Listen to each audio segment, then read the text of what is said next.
Ferrari struggles with Lewis Hamilton unable to find balance. In Formula One, with all due respect to Dino Beganovic, all eyes were on the British driver. It is the fourth round of the season, and Formula One arrives in the scorching heat of Bahrain with some early truths already apparent after 3 races.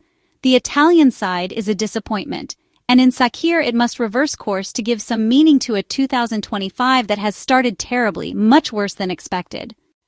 The Maranello team will use the day to test the new floor. Lewis Hamilton is the first to try it during the first free practice session, also being the only full-time driver on track with the SF25 in the first session, as Dino Beganovic, a young Swede, is driving Charles Leclerc's car. The 7-time Formula One world champion is optimistic about the effectiveness of the new floor, convinced that it can solve the main problems of the 2025 car. Halfway through FP1, Dino Beganovic also fitted the new floor, running with an SF25 in the same specification as Lewis Hamilton's. Clearly, Ferrari needed a comparative test with both drivers, even though a rookie was part of the lineup for the first session. In this evening's free practice session, more data will definitely be collected in race-like conditions, also with Charles Leclerc's help. Introducing it in Bahrain, where teams have a solid database thanks to pre-season testing, represents a significant advantage for analysis.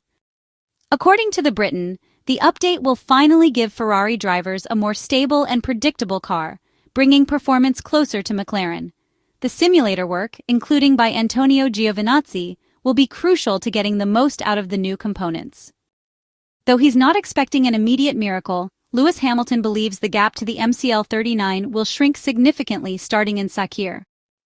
The new floor could mark a turning point, similar to what was seen in 2024 after the Monza upgrade, which brought Ferrari back into the fight at the top. The team is calm.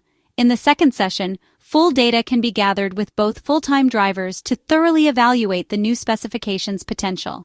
The first session saw many rookies on track.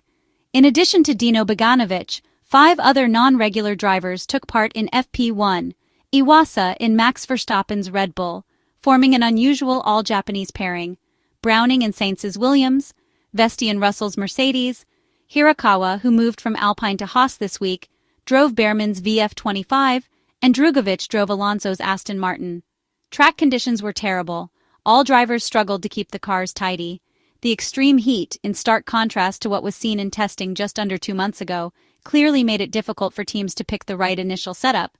Nothing irreversible, of course, especially since FP2 will be the truly important session, taking place at sunset like qualifying and the race. Andrea Kimi Antonelli's weekend didn't get off to the best start. The young driver from Italy was forced to return to the pits after just a few laps due to an engine issue in his Mercedes. Probably a water leak, nothing major on the surface, but it hampered the 18-year-old's work to the point that he missed the entire FP1. A real stroke of bad luck for one of the stars of the first 3 races this season, always in the points with convincing performances. Other than that, the session showed Lando Norris as the fastest, finishing in 1.33.2024. He was followed by Gasly in the Alpine and then Lewis Hamilton, half a second off the McLaren driver's time. Albon placed 4th, narrowly avoiding an incident with Browning. 5th was Ocon, followed by Hülkenberg, Doohan, Lawson, Tsunoda, and Piastri. Ferrari Jr. Dino Beganovic placed 14th, a session with lap times that were hardly indicative as widely expected. It must be said and emphasized that the track conditions were far from good. However, the Ferrari SF25 did not perform well. Too many continuous corrections forced Lewis Hamilton into extra steering work. The lack of rotation remains, both entry and exit, and is mainly due to the absence of grip. The Italian team has nevertheless gathered as much data as possible to understand how the car behaved with the new floor, which, in the hopes of the historic team, should lead to a significant improvement. It seems wiser to wait for FP2. During testing with a full fuel load, there was noticeable tire degradation, and this will be one of the key issues to focus on carefully throughout the weekend. The track should be more rubbered in during the second free practice session in Bahrain. Additionally, the temperature will drop.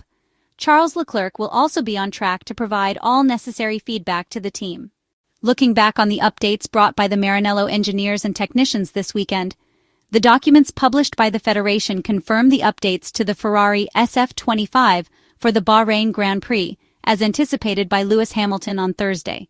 The developments involve the floor, from the Venturi channel volumes to the diffuser geometry, including the outer edge and flow diverters, along with a tweak to the rear wing support pillar. The new floor does not represent a definitive solution to the issues seen in recent races, but it is nonetheless the first attempt to capitalize on what, on paper, should be the greater growth potential of the SF25 compared to the previous design. The results from the next 2 free practice sessions will indicate whether there are conditions to race with the new package, also depending on progress in balance tuning. Thanks to the information summarized in the documents accompanying the static presentation of the cars, we get an overview of the first development package for the SF25. The Maranello team has worked on the inlet section and the volumes of the Venturi channels on the floor, optimizing pressure and airflow speed beneath the car. The diffuser is also different, both in ramp geometry and in the keel at the rear of the chassis. Ferrari's aerodynamic package presents itself as a 360-degree concept, also affecting the distribution and curvature of the flow diverters at the entrance of the Venturi channels. Other changes involve the raised outer edge of the floor, which has been extended and fitted with an additional vortex generator for better airflow extraction along the sides of the car.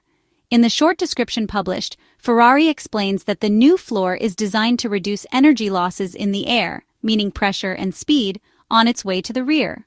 The new diffuser is thus aimed at better exploiting the increased energy of the airflow, just like the longer lateral extractor, increasing downforce and theoretically reducing sensitivity to external conditions.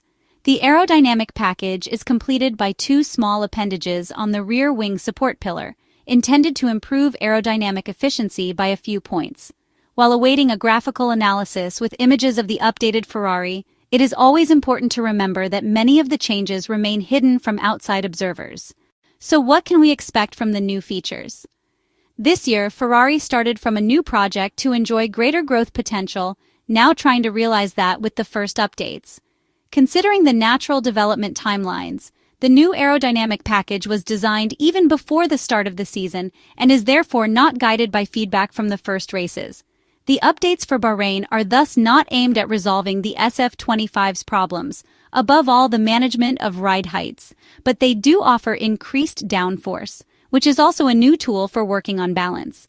It will still need to be verified whether the increased downforce can be handled by the suspension and how the new floor will perform at the higher ride heights at which the SF25 is currently running. The new aerodynamic package debuts on a track already familiar to the teams, as it hosted pre-season testing. The data available provides a good starting point for setup, facilitating Grand Prix preparation and allowing for additional work. Besides evaluating the updates, Ferrari's agenda includes finding a balance after the setup experiments of the past races. Bahrain is a circuit that rewards rear-end performance, which has emerged as the SF25's weak point.